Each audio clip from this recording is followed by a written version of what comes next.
searching for you.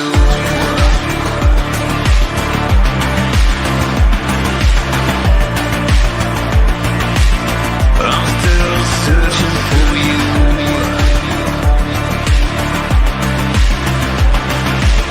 From dirt to the sky, I'm still searching for you.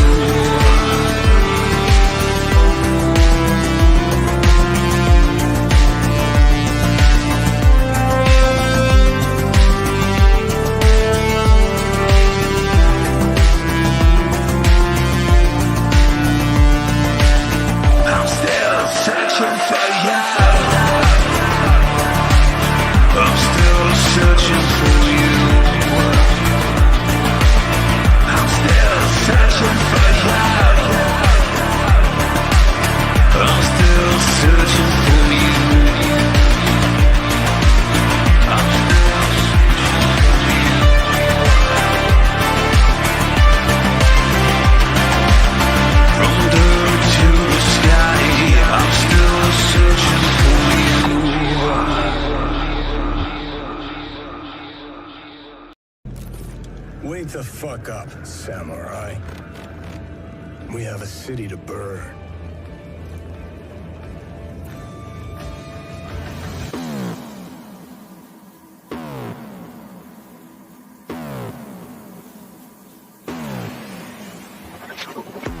You disgust me. Who gives a shit? Go on. I made it the fuck up. I'm dead. I'm dead. I'm dead. I'm dead. I'm dead. It's glorious! And I run.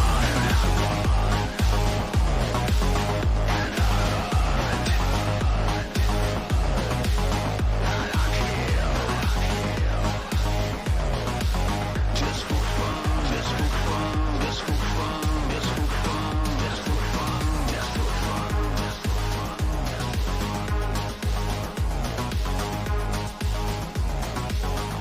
for fun, just for fun, just for fun. I'm sorry. I couldn't resist. Just for fun, just for fun, just for fun, just for fun, just for fun, just for fun, just for fun. Hello, everybody out there in YouTube land. And, oh my gosh, Mercurius! You okay? Infection in your lower leg flared up from a... Ooh. Dang, man. Well, I'm glad you're getting treated for it. Phew. Jeez. Man, I sure hate to see that. And, Surly, hey, it's good to see you. And Silverlock, it's good to see you. Hope everything's okay in your neck of the woods, Silverlock. I know you're going through some rough times right now. Good luck, man.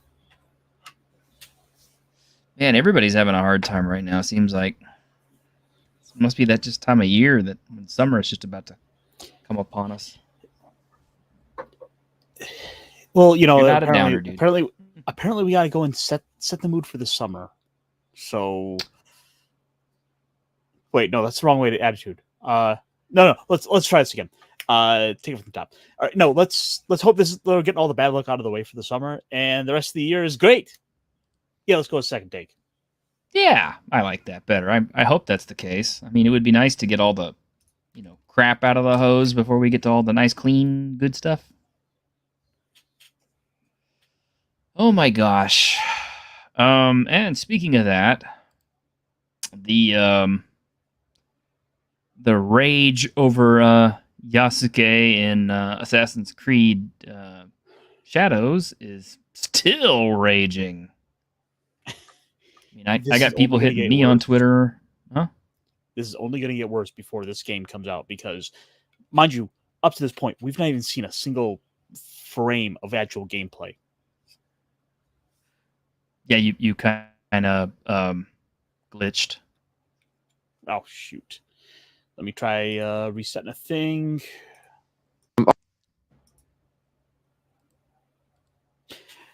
Anyway, so I was saying we haven't seen a single frame of gameplay yet. Yeah, we haven't seen a single frame of gameplay yet. And more to the point,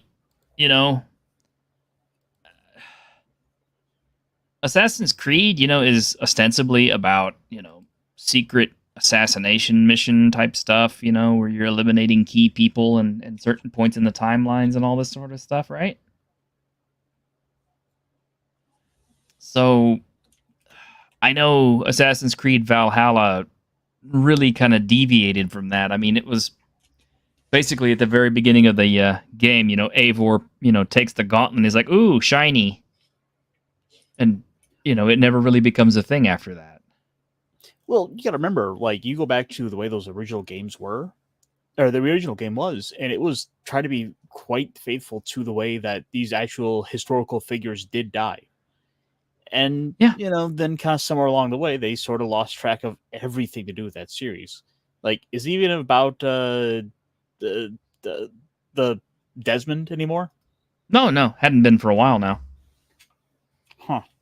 So, yeah, no, it has totally lost itself.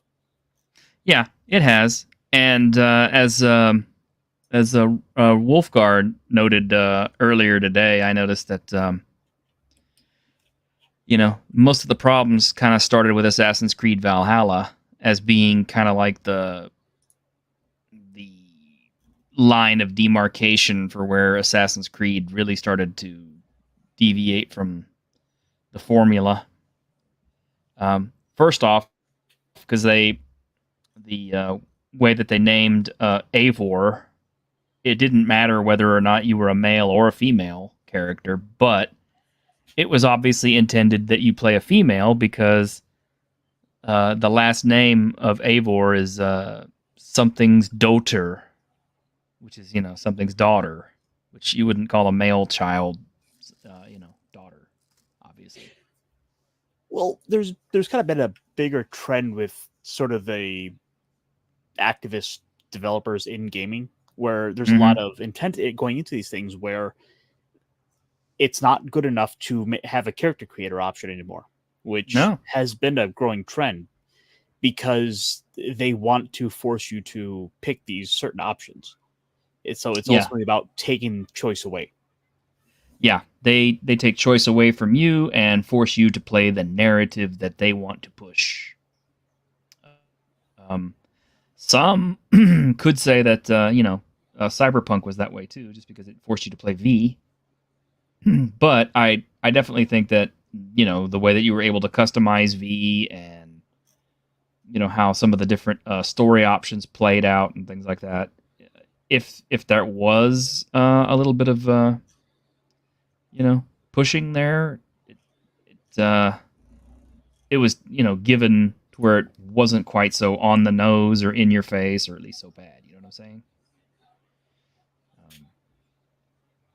But yeah, I didn't even play Mirage, so I have no idea what the deal was with that for Assassin's Creed. I was basically told it was one big giant DLC that cost the same as a full-priced game, and it only had one protagonist to play anyway. So Which one was Mirage? Mirage was right after Valhalla, and it involved the Assassin's Creed character you met in Valhalla. I can't remember his name because he's just that unremarkable. I kind of thought he was a prick in Valhalla anyway. Oh wow, I didn't even know this. I didn't even know this game came out last year. Yeah. We actually we previewed it up on the show while we still had Esh with us. Well, I mean, it just kind of goes to show you just how memorable that game is. Then, because Exactly. It totally went under everybody's radar, I think. And I wasn't really interested in it. I didn't particularly care for the setting. I didn't particularly care for the character, and I just kind of said, I'm just going to give that one a pass. I still, at that time, and still have to finish, Odyssey.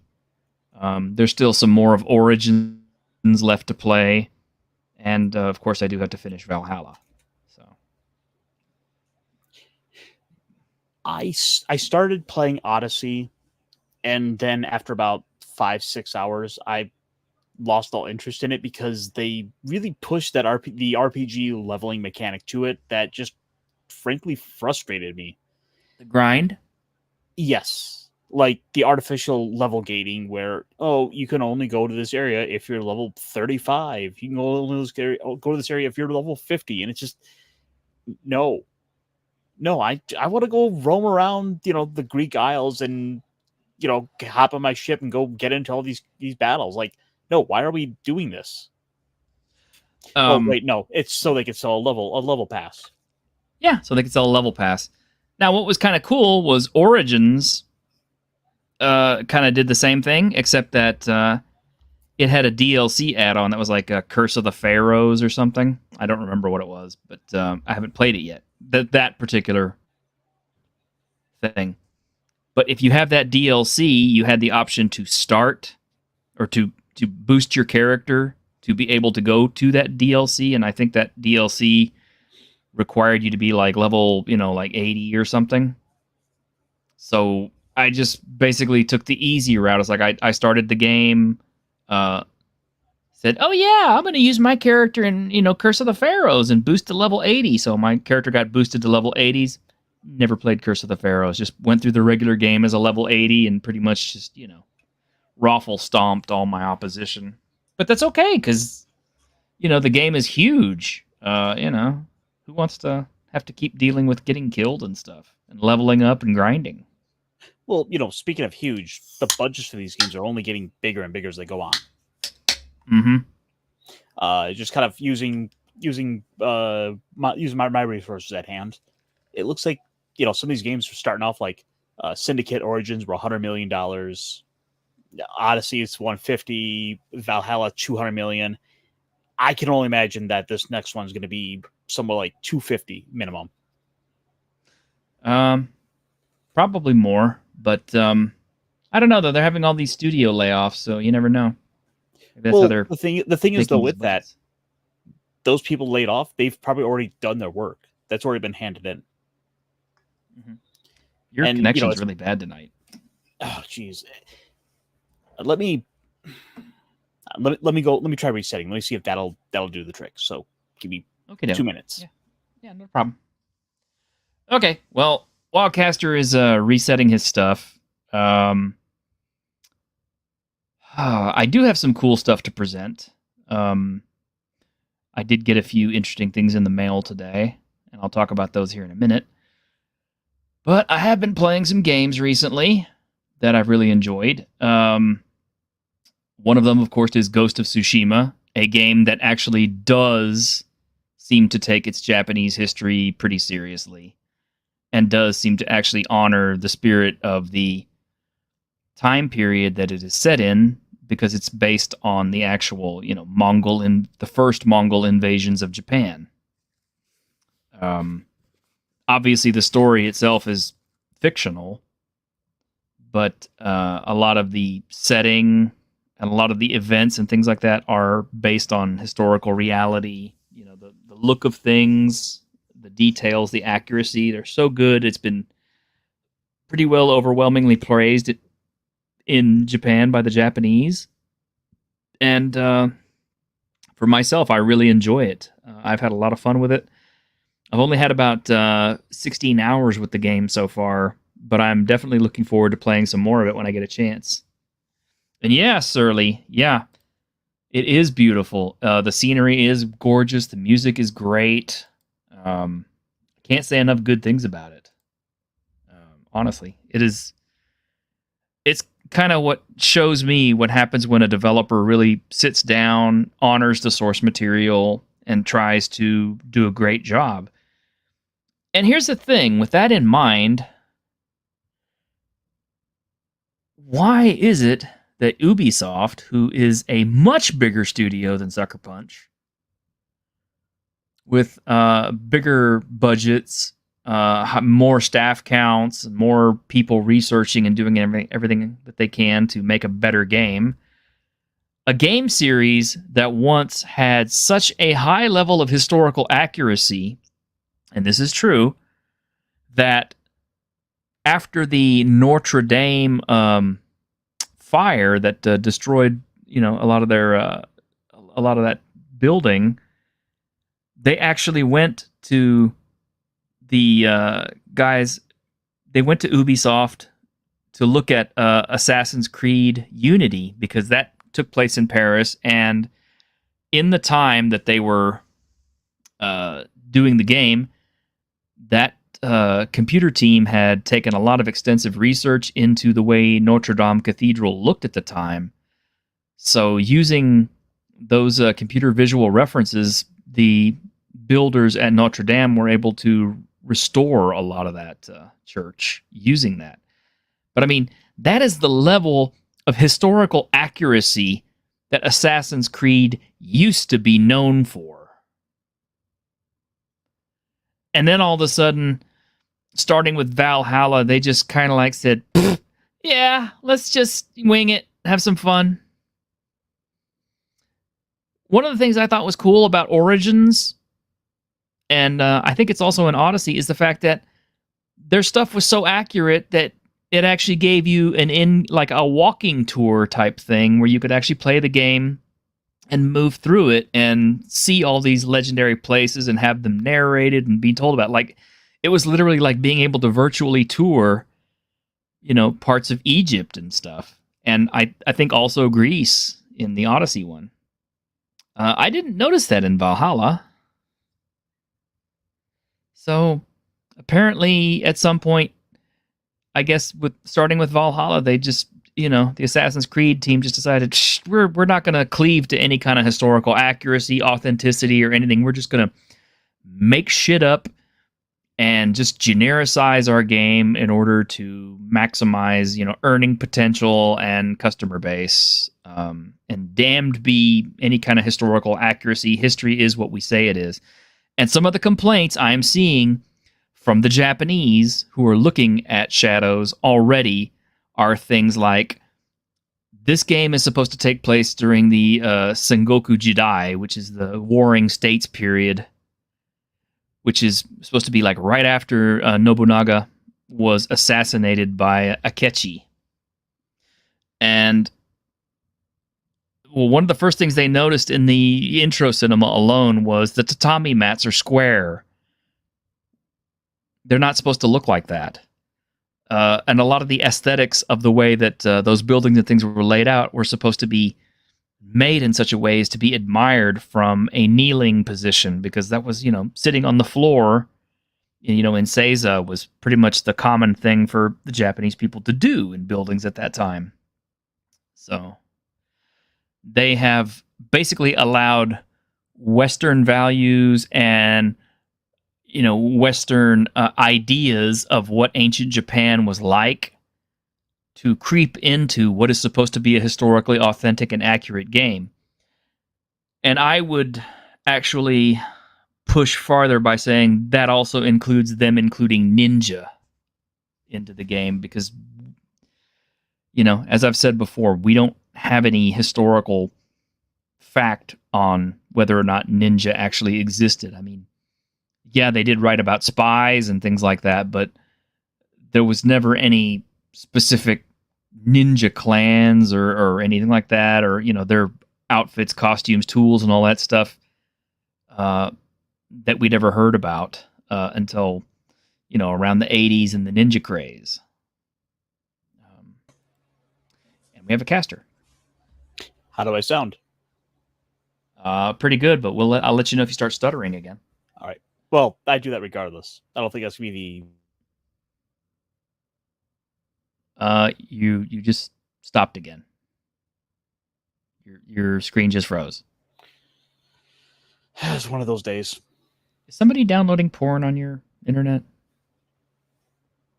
I really don't know. There might be. I hope I just don't have to reset the router. Probably do. But anyway, we could soldier on for another 30 minutes. But yeah, it's just Ubisoft has a lot of money riding on this game, and obviously they can't afford to have this game fail. If this game fails, if Outlaw fails, that's going to be a huge gut punch for Ubisoft. We're talking like they're going to have to cut lots of people back. They may have to take out a bunch of loans to keep that studio afloat. They might get bought out by somebody. Don't know. What were you saying? I mean, this is just basically part of the bigger issue with these AAA studios is that the budgets for these games have gotten to be so extravagant that, frankly, they're rivaling Marvel films. Yeah. Well, video games are the new cinema. Basically, they have replaced the cinema as the predominant form of entertainment for people. Yep. And frankly, the thing is, like, even with cinema, it's kind of going out and finding those little hidden gems that are making the better games. Mm-hmm. Well, I have actually been playing a few little games, little fun ones. Really? Yeah.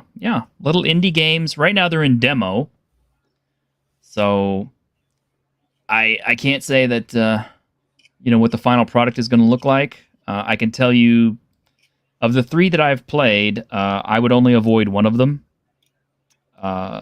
Fallen City Brawl is a demo that I played. It's janky. The sprites are way too big and they're muddy looking. And the execution of the moves and everything is very poor, to the point where I honestly don't want to show you any gameplay footage from it. I hope they get better as they go. But one I did play that I thought was a lot of fun, and it's definitely a kind of a love letter to the old Mike Tyson's Punch-Out!, is called Big Boy Boxing. Okay. Now, is this your gameplay, or is this a trailer? This is my gameplay. Okay. Because...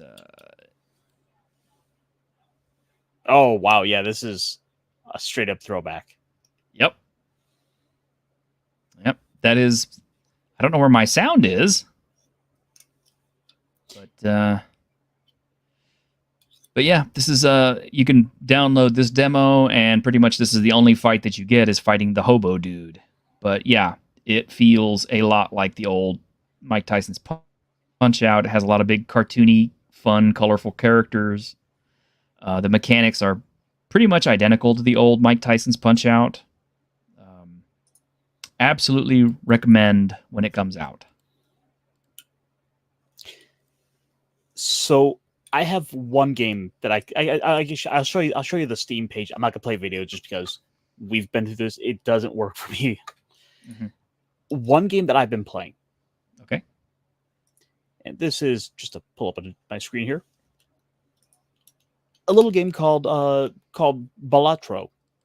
Yeah, Balatro. I've heard about this. Yep. Which, for anyone who doesn't know what this is, it's effectively a roguelike game involving a deck of poker cards. So does it play like solitaire or what?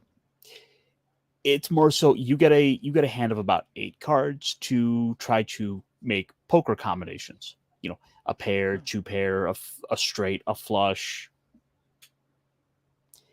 up to 5 cards. You could do as few as play 1 card or play 5 cards, and you're scoring points based on this stuff, trying to earn. There we go. Trying to score as many chips with so many hands available. Oh, cool. And then as you play, you can customize your cards or even outright remove cards from your deck. So maybe a card scores more points. Maybe it gives you more money to be able to buy cards between rounds. Nice. And yeah, you could score a heck of a lot of points. It gets crazy as it goes up. So this is oddly one of those really addicting games where it's just maybe one more hand. I like those. And plus, for the price, you could find this on sale pretty easy. I think I bought it for $10. Oh, nice. Okay. Can't put it down bundle. Okay. I'll have to look into it. I do like fantasy card games.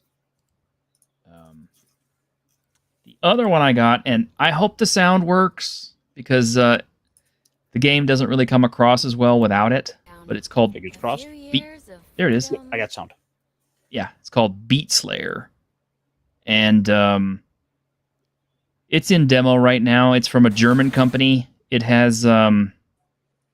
It's a roguelike, but it has some character build-up stuff.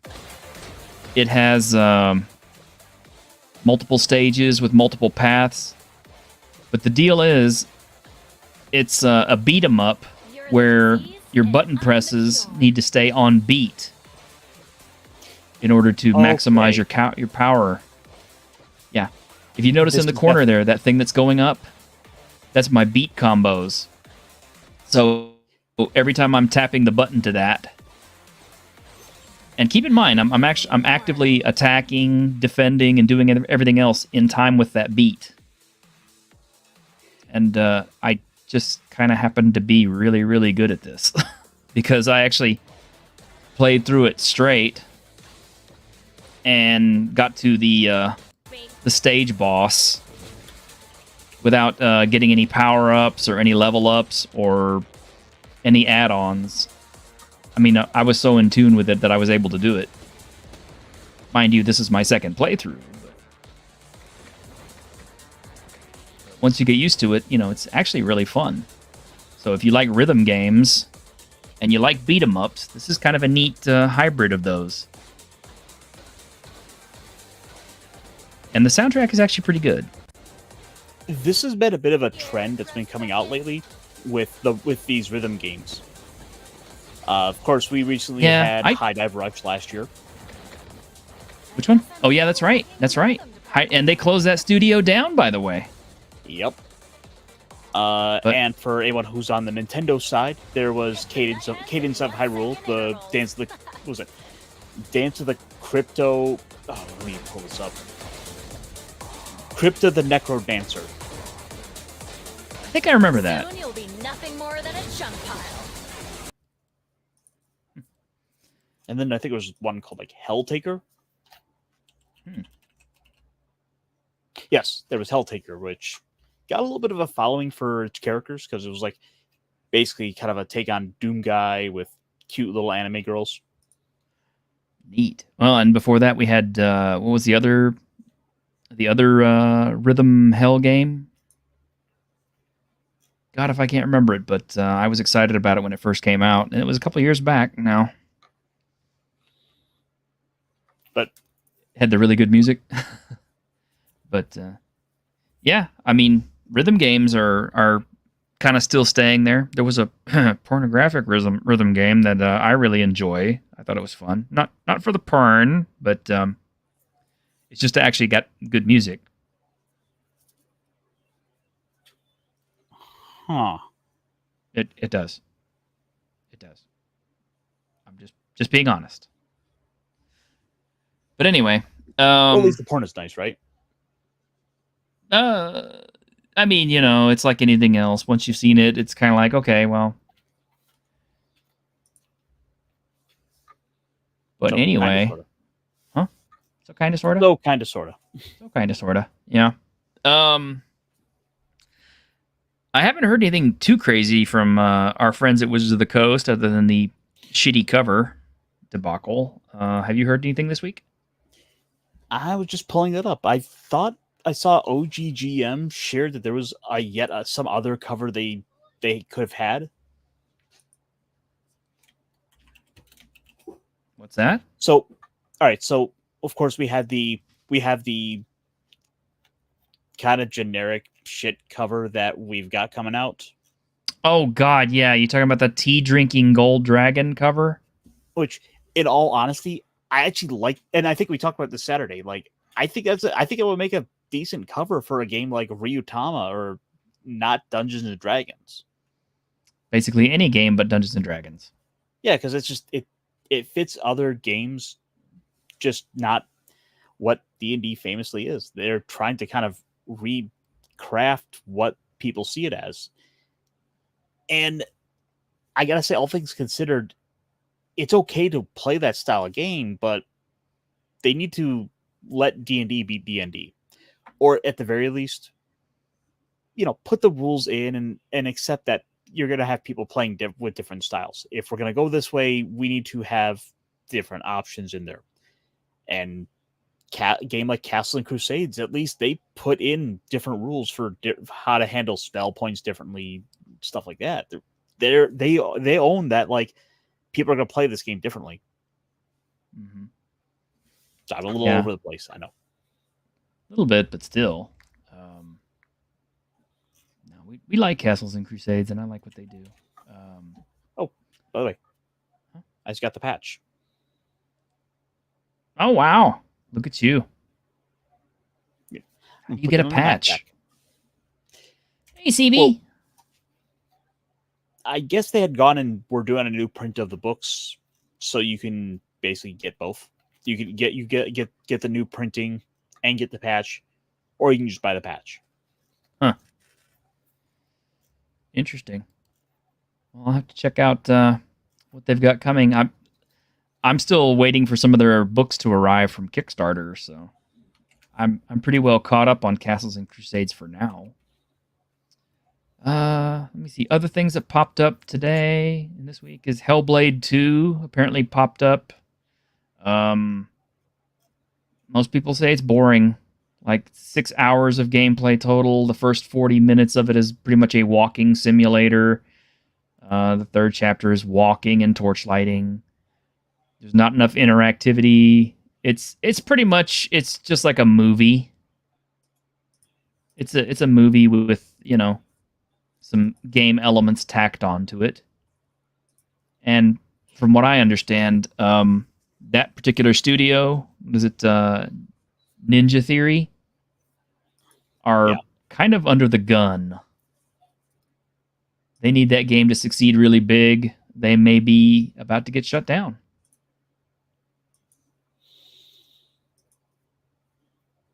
I really don't know, but that does seem to be a thing. I mean, there was that story that popped up today where a bunch of news websites for video game coverage all got bought up. Yeah, that's because they're no longer profitable and they're pretty much being sold at fire sale prices. Kotaku, I think, is the one that right now they're somehow trying to figure out what they want to do with it. I don't know if they're going to manage to because of who's associated with it and if the brand hasn't been irreparably damaged in some way.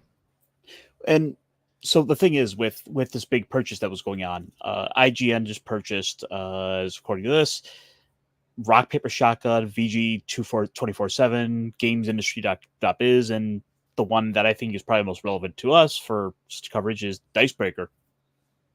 Huh. Rock Paper Shotgun used to be okay. Yeah. And some of these websites I forgot even existed. Well, I mean, it's because after a while they all start to sound the same. Yeah. Well, I mean, they literally had the same owners, so they had the same editorial guidance. Yeah, it's like people got tired of being lectured by people that should be talking passionately about video games. Indeed. One thing I did find today, and I thought was really exciting, and I don't want to get copyright punched for this, so I'm going to do my best to clip it as best I can, because I didn't actually build a clip ahead of time. But, yeah, this is this. Logan. This is a fan-made Wolverine film called Logan the Wolf. You can watch it for free on YouTube. I'm posting up the link right now in the chat for you guys if you want to see it. And I highly recommend it. Just when you get finished watching the stream, go over and watch Logan the Wolf. Let me see. I don't want to give away a whole bunch on the film, but let's see. We can get to some yeah. You can see we got the claws.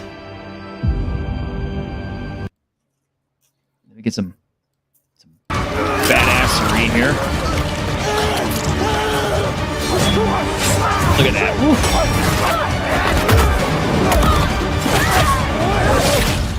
No girl boss moments here, baby. No girl boss moments here. This you got something on your face there. Yeah. Now this is the Wolverine. This is the kind of Wolverine movie you want to see Marvel make, and they never will. And yeah, Surly, it is a Viking era Wolverine. And Wolverine does what Wolverine does best. But that's not the only real surprise in the film. I want you to join me. Together we would be unstoppable. No man walking these lands can slay me. What would I be doing with you? You know, we're not so different, you and I. We share the same aversion and repugnance for those animals. And who could this possibly be? Oh, I don't know. Who could this possibly be?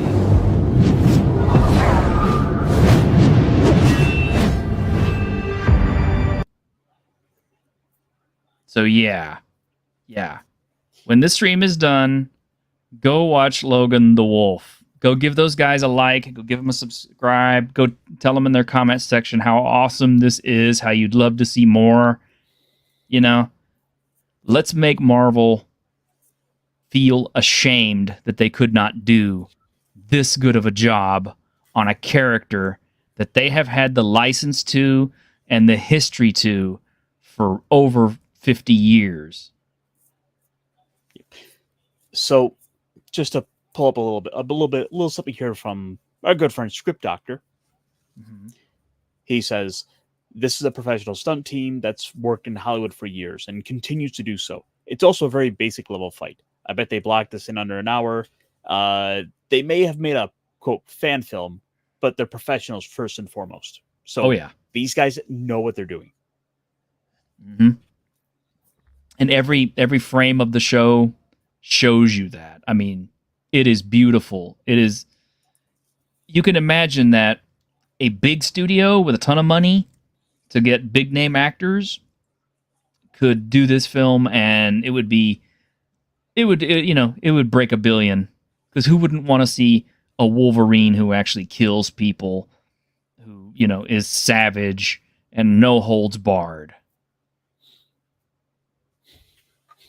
I mean, I think CB has a pretty good comment there. It makes him rise in the hot scale, being the Vikings. Yeah, I don't know what it is. Just make him a shirtless Viking screaming in the woods. It's just universally hot. I mean, you know. Well, let's see. I got a tiny bit of show and tell, and I don't usually show off this stuff in particular. It's porn. Almost. Some people would say it was corn. Remember, we don't use the P word. We don't use the hard P. We use the C. Oh, I'm torn on how I feel about this. No. We don't say P. We say C. I said But- torn. Oh. As in to rip asunder. To rip asunder. Okay. Well, everybody who knows me knows that I like miniatures, and one of my favorite board games is Kingdom Death Monster. So I got some new stuff today. It arrived on my doorstep. And this is one of my new miniatures. This is Lolowen, the Festival Lagomorph. Oh. It's... You've got my attention. Yeah. In here, it's just a miniature on a sprue. It's actually two miniatures on a sprue. One is a small figure that you can use to actually play in the game, and then there's another one is a painter scale miniature that you can use to, display. And I wish I had it completed so I could show it to you, but I just got it. And yeah, she does look hot. I did manage to collect all my art cards from out of my stuff today, and all my other equipment, and I already got it ready to go. What? Now, is there anything of this we cannot show? I don't know. This is about as risque as she gets. I mean, but yeah, Gets a all thumb of these, approval. yeah, all these all these figures come with art cards. So you can see how they were originally painted, so you can paint them up that way, or you can just kind of paint them up whichever way you want. I kind of like to go with the way the art looks, personally. But I got a few other ones, too, that were pretty cool. Let's see. I got Stampede Glaive Zell and her giant Stampede Glaive. That's pretty cool. Need to try that. I can't wait to get these on the table to see how they play. This is a brand new figure, Lord's Ruin Titus, and his King's Death Scythe. It's pronounced Titus. Yeah. And one thing to note about that, too, is, even though all the girls are nice and chunky, busty, and good-looking, the guys also kind of get the cheesecake treatment, too. So the ladies can enjoy painting up the male figures as well. Let's see, Longclaw Lenore, she's actually a really good character. She's got really good stuff for the game. All these characters do, I think, actually. Morgan the Savior. I'm really eagerly looking to see how she plays in the game. And my favorite of the bunch, Gusk Knives Grimmery. I'll show you what their art cards look like. Okay. Which actually makes them more attractive. Also got some really cool Page Knight dice that came with it.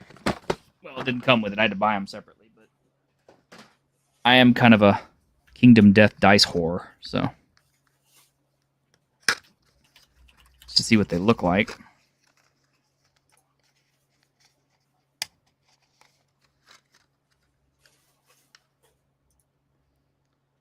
Really attractive colors. You can see these are the hit location dice. And there's your actual 10s, which get out of there. On their 10s, they have the lantern, which is a critical hit. Those are real nice. I thought they Now, looked more frosted. Are those dice custom to the miniature, or is that the general set? This is a general set to be played for the game. Okay. So they're not miniature specific. Okay, because those seem pretty like they could be good for a color coordination with a couple of the minis. Well, considering how many packs they sell, you could do that. But yeah, so here's Grimmery's art card. You can see he's really pretty spooky looking. He's pretty cool. I can't wait to put this figure together and paint him. Long Claw Lenore in all of her glory gory. The artwork for this game is really half the selling point. Here's Titus. And as you can see, ladies, he's sporting plenty of skin and muscle, so you get this bad boy on your table and paint him up nice, he will get some attention. Here is Zell with the Stampede Glaive.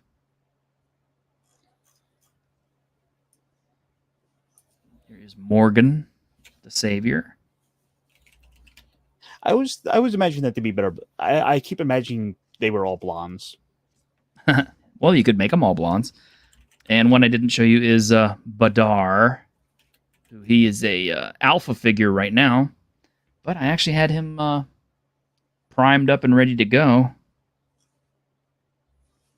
You can just see the detail on this really sharp figure.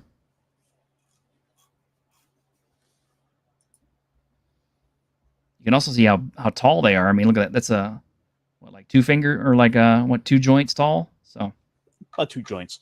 yeah, so it's about a little over 28 millimeter scale. It's about like a 32 millimeter scale. But they're really nice. They're plastic. You do have to put them together, which is a pain in the ass. But once you do get them put together, they paint up very well. And as you can see, they do come with all the different accessories and stuff to play the game. So yeah, during the game, I can actually have a character who has Dream of the Heart and can find the stuff they need to put together the Lagomorph Kanabo or some of these other weapons. They have full instructions on how to install them into your game. I've already got them sleeved and everything. This is, Kingdom Death is expensive. I won't kid you, and it's not for everybody. But I will say this about it. You pay their base price, which I believe the base set, the core set, the 1.6 core set now is, I believe, $450. And I know that's mega expensive. But here's the thing. You don't have to buy anything past that. That's how it starts, though. That is how it starts. But that's the thing. You don't have to add anything to it. You could stop there and just enjoy the game as is. And otherwise, I could tell myself at night. Well, that's the thing. It's like once you start seeing what all the extra stuff that you can add on, all the different new monsters, all the new little characters that you can add on, and all the extra sets, the things like, the Black Knight or the Gambler's Chest and all these other things, they really add a lot of value to the game because, one, they always come with a ton of miniatures. And I mean, like, I'm talking a ton of miniatures.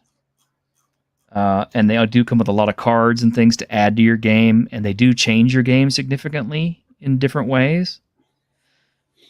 But the best part is there's no meta. Okay? I don't have to sit here and continuously build and paint and buy armies of crap that are going to be useless in a year when the new codex drops or the latest rules changes come out and end up reducing your previous army into worthlessness in order to be able to compete with somebody else. And see, therein, that's the secret for me. Is like, yes, Kingdom Death has a high cost to entry, but it is a low cost to maintain. Whereas, Warhammer has kind of a pretty high cost to entry and a high cost to maintain.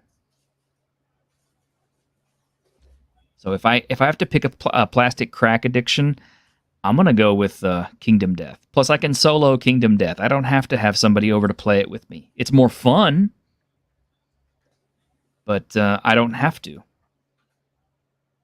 You know, if you want to have 2-player fights in Warhammer 40K, you have to buy 2 completely separate armies, kit them out, and then, you know, do all the turns yourself.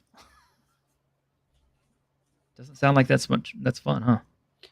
I mean, I'm still looking over here at the bag of minis I have.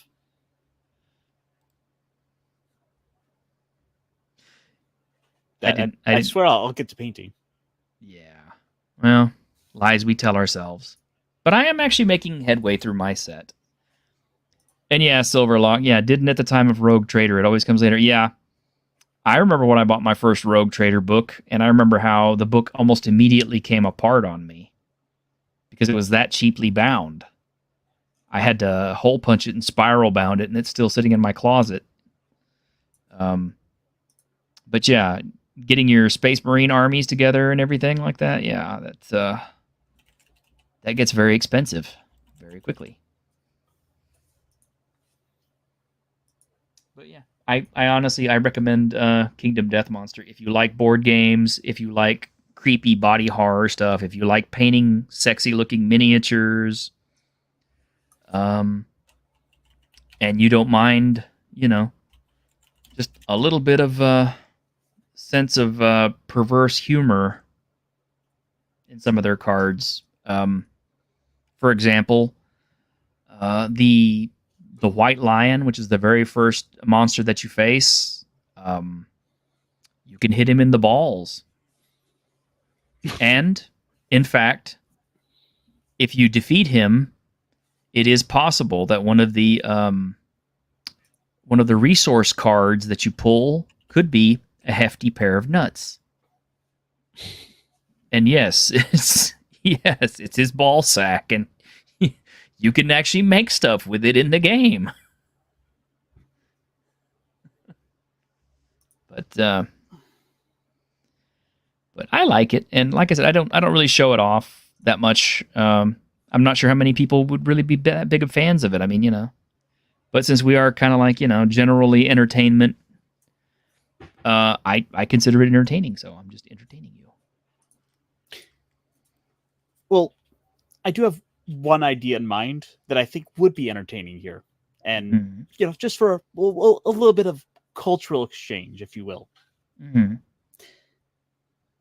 So earlier this week in our you know, Week in Geek chat, you had talked about something you wanted me to say. Yes, I did. Have you pulled it up, or do you need me to pull it up? I need you to. So I just need you to get that for me. But in the meantime, I actually have something for you to do. Okay. That's fair. You just have to say one simple word. Just one? Okay. Yes. And here we'll even pull up a visual reference. Okay, you pull up my visual, I'll pull up your visual. Okay. We'll visual each other. So I'm all set, by the way, for you. Welcome to Upslantia or Upslantia. No. Ypslantia? Closer. Ypsilanti. That's Ypsilanti. Ypsilanti. Oh yeah. Well, I'm glad you got yourself warmed up, because here we go, ladies and gentlemen. We've got Ironcaster, and I specifically asked him to do this. I will read the first part, and Ironcaster will read the second half. So, wow, that's like, you can't read this because it's too big.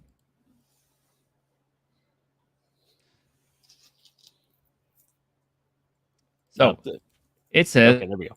Talk dirty to me in an extremely strong Minnesota accent. Oh, you betcha, I'd love to. Imagine us on the lake, with the fish biting in the sun, sitting all pretty like. The mosquitoes are buzzing, but we don't mind, do we? No, sir. We're just cozying up together in the old fishing shack real close, like to keep warm. Maybe I'll keep you. I'll make you a hot dish when we get back. Something real hearty with tater tots and cream of mushroom soup. Oh yeah. Then we'll snuggle up to the couch under the big old quilt, watching the snowfall outside. It's so romantic, don't you know? And we'll down over by Lake Minnetonka. Say, you wouldn't by any chance be Mike Milligan and the Kitchen Brothers, would you? You make us sound like a prog rock band. Ladies and gentlemen, introducing Mike Milligan and the Kitchen Brothers. Double whoops. Easy. Minnesota cop. You do know you're in North Dakota, right? Must have got lost on the way to the lake. I love Fargo. I'm actually watching fifth season right now. Love that show. Well, since we're on this subject, let me get something a little more authentic for you. We'll just give you a little sample of a true Minnesota accent. Okay. Why don't you do that? I'm a little more East Coast of them. Like I'm over here in Michigan. See, we've gone and built ourselves a moat to like keep Chicago away. And those gosh darn Canadians. Now, see, unfortunately, though, no one listened to me when I said we needed to build the moat along the south to keep the Ohioans out. Oh, those damned Ohioans. Oh, you got to remember, we went to war with them. It's called the Toledo War. Toledo War. I'm from southern Wisconsin. Oh, hi, dear. Almost hit you. Sorry, I'm going to sneak right past you. You know, if you're hungry, I got a whole block of cheese in my purse over there. I hope we see you at the bonfire next weekend. Yeah, we're going up to the Dane Cottage back in Oconomowoc. Have you ever been to Minocqua? So are you guys going to go to any field burnings this weekend? Wisconsin. Oh, yeah. Wisconsin. Yeah. Gotta wonder if Gary Gygax talked that way or not. Oh, dude, you gotta realize, like, it's all they all talked like that. Oh, they were all up in Wisconsin. Yeah, that's right. They were all up in Lake Geneva. Yeah. Oh, Avenger. Avenger doesn't talk like that, though, does he? Well, no, you got that. No, actually, he might not.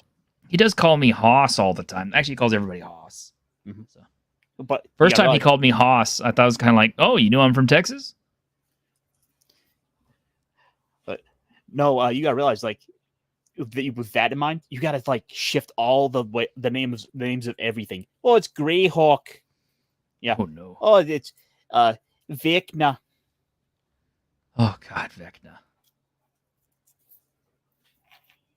Oh God, this now brings up a whole like new thought process of like, oh God, have we been saying all these monsters wrong because no one like I dialed up their Minnesota? Yeah. Oh, we'll go get a pop and we'll talk it out. Oh God, the first time I heard somebody say pop, I was like, what the fuck is a pop? You motherfucker! Something you do. Yeah, pop is something you do to somebody else whenever they make you mad. You pop them one. No, it's pop because that's the sound it makes when you open it. Is that what it is? Yes. Let's see. In other gaming news, Fallout London, the massive fan project that has taken years and years and years, that recently got kind of kicked in the nuts by the modifications that were made to Fallout 4. The giant fan-based Fallout London will be released on GOG. And the reason they're putting it up on GOG is it's not to make money. In fact, I don't think they're going to charge you anything for it. I think it's a free download because it's a fan project. Yep. But the reason is because the game is so big that A, they can't get a server to host it, and B, it's for people who like have PlayStations who want to download and play it and add it onto their game. So it's an accessibility problem. I see. Plus, they can also with GOG download earlier patch versions of the game, so they don't have to necessarily deal with the latest patch, the latest edition that foobarred everything. Yeah, basically. And then, of course, there was just one last little bit of news that kind of came out this week that's, kind of up there for relevance. Okay, let's. Oh yeah, that's right. And this kind of ties in with something else I was saying earlier today too. But go ahead and make your spiel. Yeah. So for those of us that were of a certain age when these Fallout games were coming out in those formative years of the teens, in the mid 2000s, Kingdom Hearts holds a special place. And it's been released and re-released. There is a diehard fan base that has always been out there. But we've never gotten Kingdom Hearts off of PlayStation. Up until the last 5 years. And well, eventually we did eventually get it's on the Xbox. And eventually we got that PC release, but it was always kind of held back via the Epic Games Store because Square Enix was in the big habit of doing their exclusivity spiel. Mm-hmm. Well, apparently that's now come up and is now over. And, well, we're going to finally see Kingdom Hearts here in about a month hit the single largest game store there is. Which includes their god-awful naming conventions of the HD 1.5 and the 2.5 remix, Kingdom Hearts HD 2.8 Final Chapter Prologue, and Remind. Oh my god, they get so out there. Sorry, what? Remind? Kingdom Hearts 3 plus Remind? Yes. Oh, let me. Oh no, that's not even the worst of them, by the way. Oh. What's the worst one? Oh, I gotta. Okay, here I'll just kind of let's see. Kingdom Hearts. There was of course Chain of Memories, Kingdom Hearts Recoded, 358 over 2 days, Birth by Sleep, 3D Dream Drop Distance, Kingdom Hearts X, Memory of Melody. I'm surprised there aren't any dumber names than that.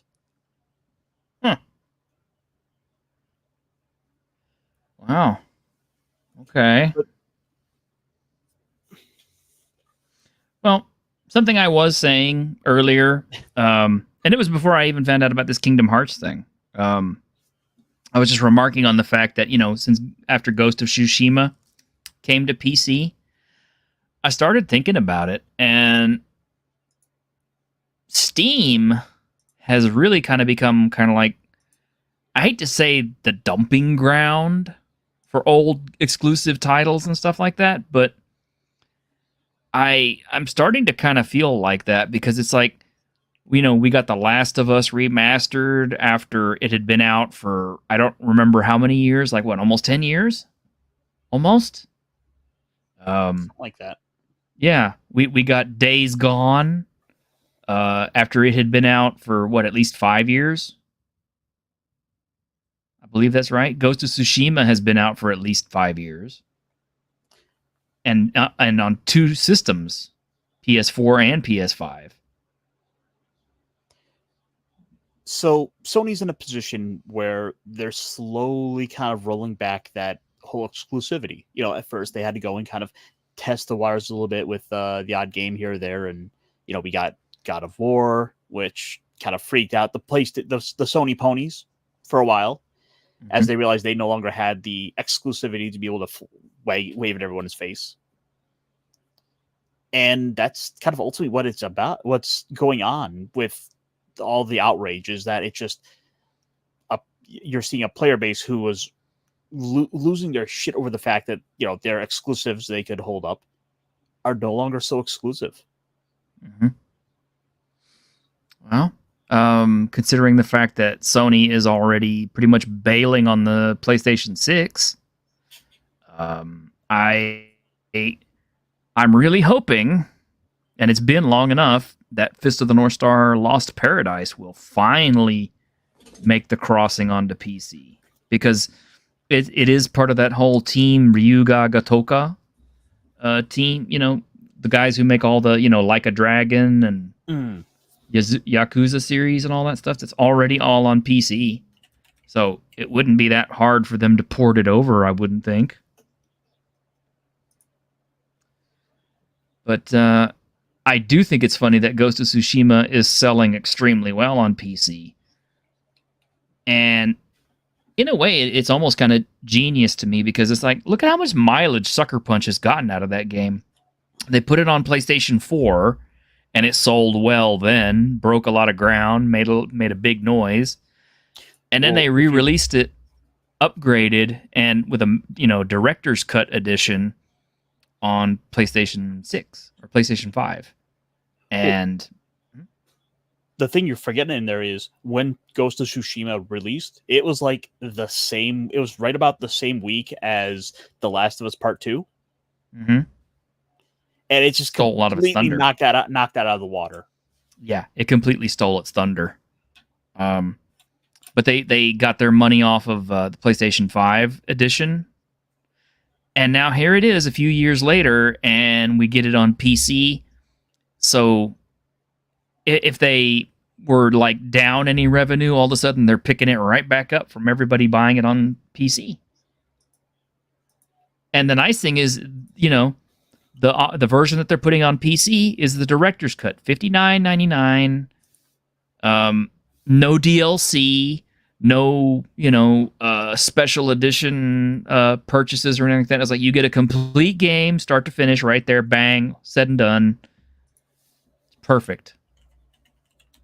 Of course, I think PC players are starting to kind of hope that FromSoft gets a little desperate for money, so we can finally see Bloodborne hit PC. God, yeah, that's actually my dream as well.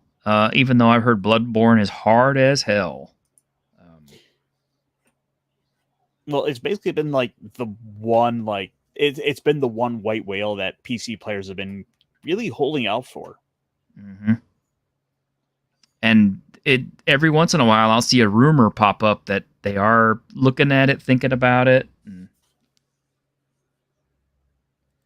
Yeah, Chris, you're right. Yeah, all the Horizon games too, released on PC with all the DLC included. And I love that. The fact is, every time they release it over to PC, it almost always doesn't need any extra patching or anything either, because it just tends to work. Except, of course, for Last of Us Remastered, which somehow had all kinds of problems when they brought it over to PC. Figure that. And, this is kind of a curiosity for me while we're talking about Last of Us. Considering how poorly received Last of Us 2 was, but considering how nicely received, how well received the Last of Us show was received, I kind of wonder between the two how Last of Us 3 is going to land. Because before Last of Us 3 releases, they're going to release that second season of Last of Us. And I just kind of wonder if all the goodwill from all the people who didn't play the games and enjoyed season 1, if all that goodwill is going to have the same effect on everybody who watches it as it did on everybody who played the game, the second one. And that's going to be the big challenge, though, because we don't know quite which way to swing with this. I mean, it's easy to say they'll probably double down on it and go into it more, but if they need the success and that last game did not sell well, I have to wonder if they're not going to be willing to make some changes to get a better story, because at the end of the day, that game is basically a movie you could watch. Yes. And I just don't know that people are going to be that keen on watching it after they see Joel get his head caved in with a golf club, or Ellie get her fingers bitten off, or all the tragedies, the piling on of tragedies one after another, the misery tour that Last of Us 2 was. I wonder if they're going to make that into the second series or the second season, or if they're gonna hold back, and some executive's gonna look at that and go, "No, we need this show to succeed. So you're gonna diverge right here. You're gonna fix this." Yeah, Chris, that's pretty much what we're saying too. As divisive as that second game was, I'm wondering if they're going to make any changes in the second season, and more to the point too. I'm also wondering how, between the two seasons of the show, and how abysmally bad that second game was, how that is going to affect Last of Us 3 when it finally launches.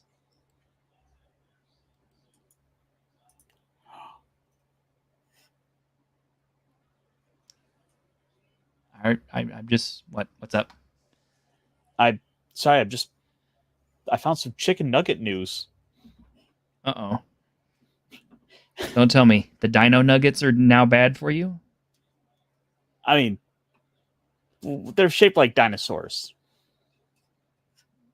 They're probably not that good for you. But chickens are actually, descended from dinosaurs. But did you know that Wendy's sells a bucket of nuggets? 50 piece.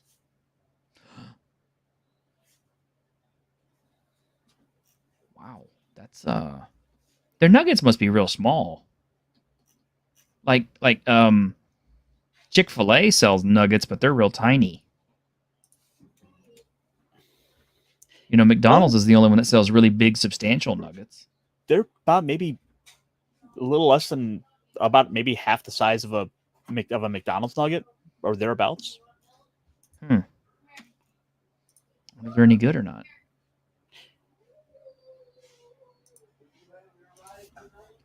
The secret with all these chicken things is always the sauce, right? Yeah. Why is this website not working now? But Wendy's has gone ahead and even loaded up made a website so you can track to find out the places where you can get the bucket of nuggets. Now, it would be epic if they released a sequel to the Wendy's Hunger Game. The Feast of Legends? The Feast of Legends 2. That's actually I confess I really want a copy of that game and I want to play it someday. I know I'm crazy. Do you need a copy? I need a copy, yeah. Oh, I'll get you a copy. I've got one. Okay, because I know that they have like all kinds of bonuses for like eating Wendy's food before the game or during the game, which I always thought was clever. That's the best part. Where like, I think they basically have like classes that are basically dependent upon the various food items. Like, the order of the fry, or you're like if you get a Frosty, you can basically be a wizard. Imagine it's like, oh no, I need bonuses to kill this thing. Quick, snarf down some French fries. Quick, call up the Uber. Yeah, Uber Eats, bring us salvation.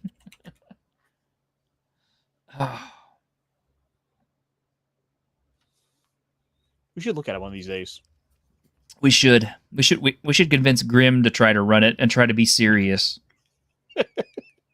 Seriously, I mean, we need Grimm to deliver the entire game entirely in that deadpan English accent, as absolutely serious as he can be. I have good news. What? There's Wendy's in the UK. Yeah, I knew there was. Yeah, he's had to have seen it.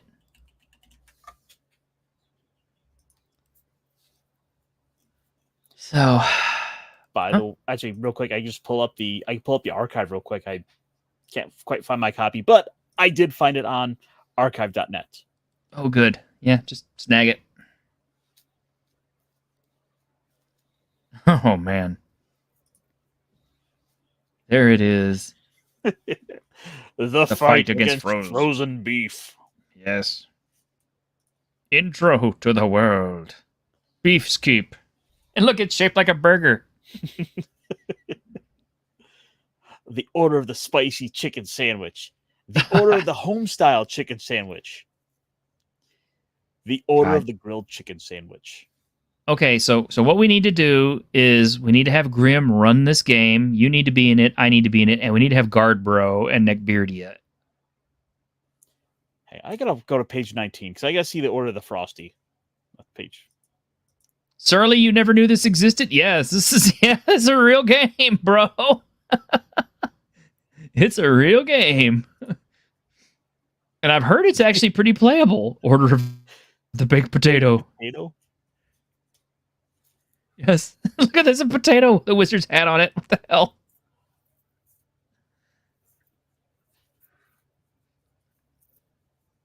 Order of the chili. Is a slow yet passionate path. The summer of life allows the spice and flavor adventure to flow throughout those truly indoctrinated in the ways of the chili. They are rarely imitated and never duplicated.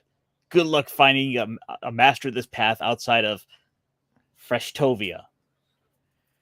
Yeah, my only comment on the order of the chili is the floating grease will definitely keep you solvent in the rear.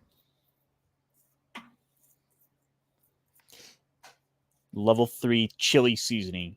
A packet of spice. Blast the opponent, leaving them hot and sweaty. If the attack hits, it will do 1d12 plus 2 heat damage. Oh, wow.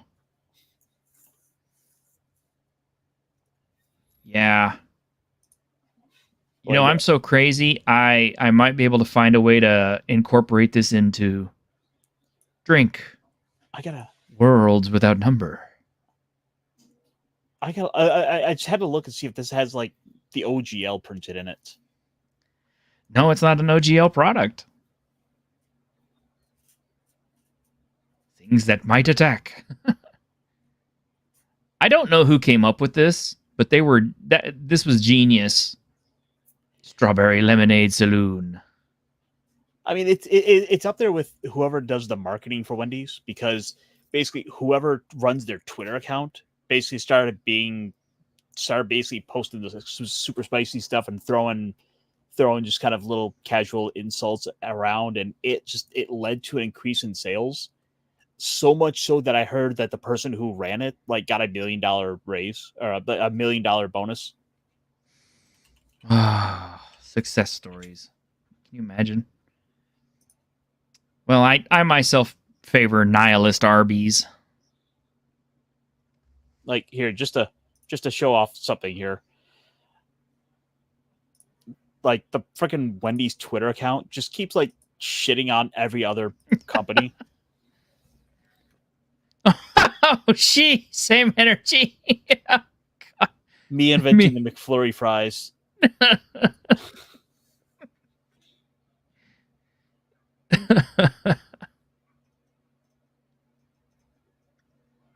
Things that get worse as they get bigger. McDonald's announced plans to create their largest burger ever.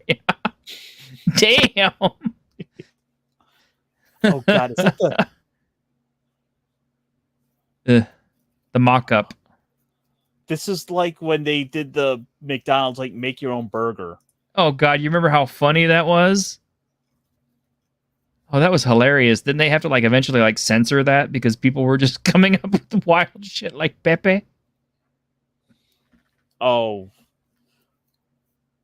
The Seahawks ring and a bowl of chili. Well, you remember the story behind that, right? No, but we got to send that to Snowdub. I'm sure he'll hate us for it. So the story goes, someone allegedly found a finger in their Wendy's chili. Oh shit.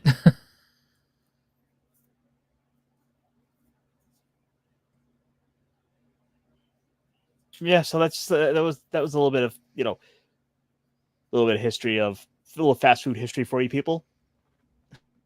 Huh. Someone found a finger in Gotta Wendy's wonder chili. how that happened. Yeah. Although I did hear later they might have faked it. That had to be. Yeah.